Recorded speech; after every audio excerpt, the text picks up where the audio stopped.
There are moments in history when the entire world becomes dependent on something almost nobody understands. A network. A system. A web of invisible connections humming quietly beneath everyday life. Most of the time, we don't think about it. We wake up, check our phones, send messages, stream videos, transfer money, order food, and move on with our day. The internet feels permanent, like electricity, like gravity, like something that simply exists. But what if it didn't? What if one person, sitting alone in front of a glowing screen, could bring a significant part of that world to its knees? Not an army, not a government, not a corporation. One person, one keyboard, one idea. And for a brief moment in the early 2000s, that's exactly what appeared to happen. This is the story of the hacker who took down the internet, or at least came closer than almost anyone ever has. To understand how something like this became possible, we have to go back to a very different internet. An internet that was younger, less secure, and far more vulnerable than most people realized. Today, enormous teams of cybersecurity professionals work around the clock defending networks worth billions of dollars. Entire government agencies exist to monitor digital threats. Artificial intelligence scans traffic in real time. Massive data centers operate behind layers of protection. But 2 decades ago, things were different. The internet was growing faster than anyone could fully control. Companies rushed online. Governments digitized critical systems. Infrastructure expanded at breathtaking speed. Security often struggled to keep up. And hidden among millions of ordinary users were individuals who saw the internet differently. Not as a service, not as a tool, but as a giant puzzle waiting to be explored. One of those people was a young hacker known online as Mafia Boy. His real name was Michael Kelsey. And by the time he was 15 years old, he was already spending countless hours exploring the digital world. From the outside, he looked like an ordinary teenager. He went to school. He lived with his family. He worried about the same things many teenagers worry about. But behind a computer screen, he had discovered something intoxicating. Power. Not the kind that comes from money or authority.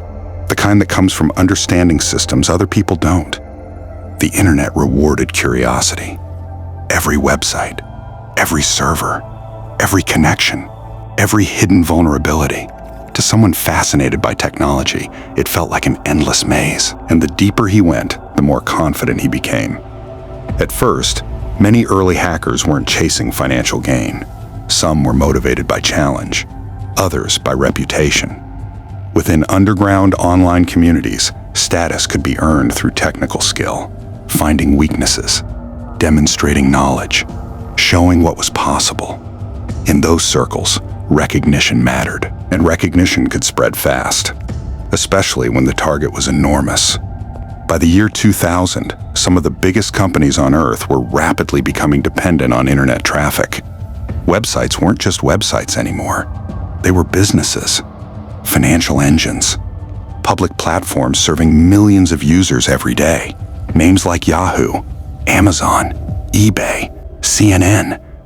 These weren't simply companies. They were becoming pillars of the digital economy, which made them attractive targets. Not because someone wanted to destroy them forever, but because taking one offline, even temporarily, was a demonstration of extraordinary influence. And that's where this story takes a dramatic turn.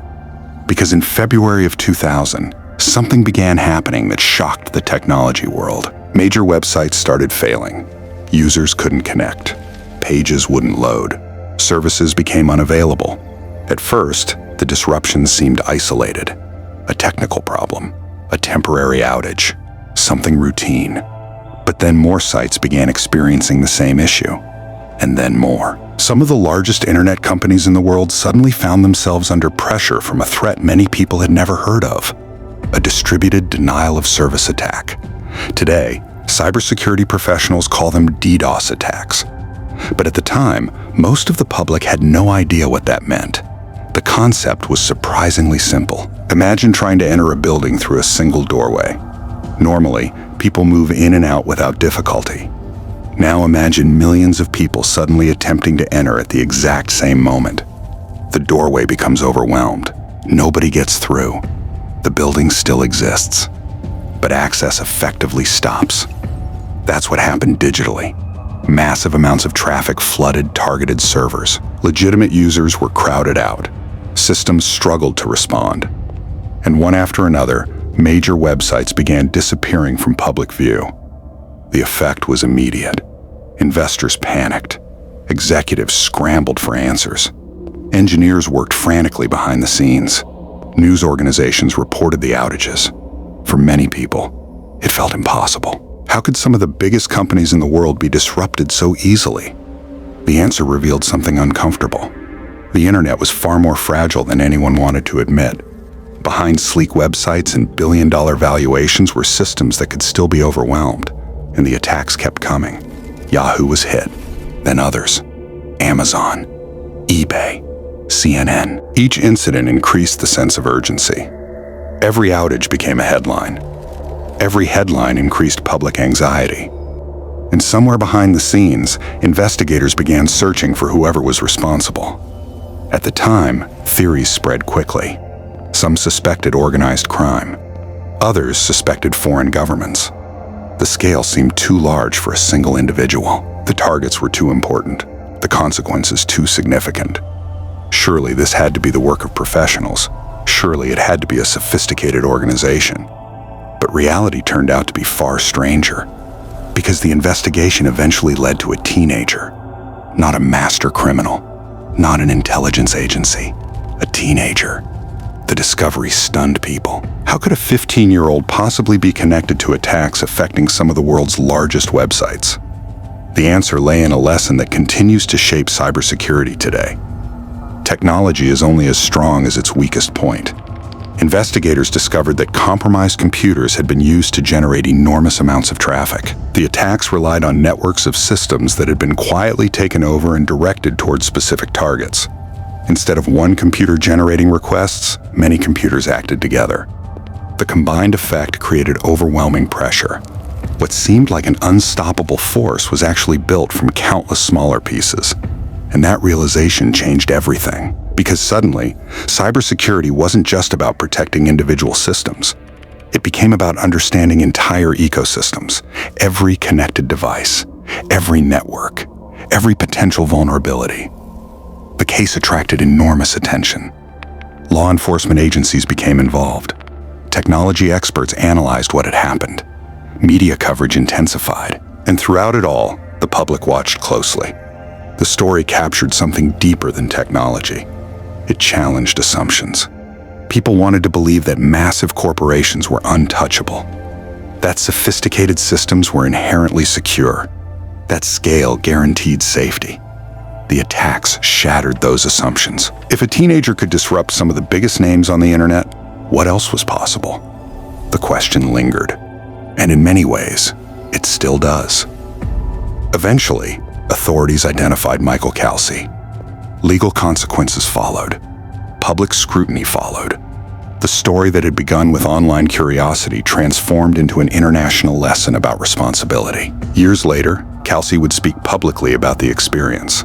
He described the culture of early hacking, the motivations that drove young enthusiasts, the excitement of exploration, the consequences that followed, and perhaps most importantly, the difference between understanding power and knowing how to use it responsibly.